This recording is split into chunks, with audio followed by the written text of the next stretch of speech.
Hello दोस्तों, इस समय हम शास्त्री पुल पे हूँ। आपने ये वीडियो देखा था।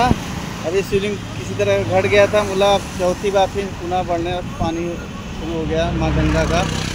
आप लोग वीडियो में बने रहिएगा। इसमें प्रयागराज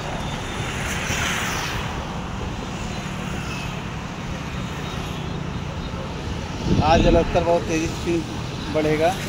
आप लोग वीडियो में बने रहिए। शिवलिंग दिख रहा है, मैं आपको कल वीडियो पूरी दिखाऊंगी किस तरह पानी में डूबा रहेगा, किस तरह ये पानी बढ़ रहा है।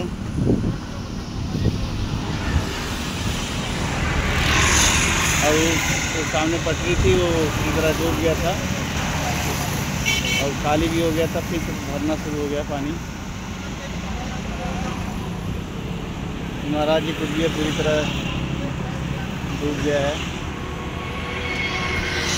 जैसे जैसे बाढ़ आता रहेगा मैं आपको वीडियो पूरी दिखाता रहूँगा। जय श्री जय हिंद।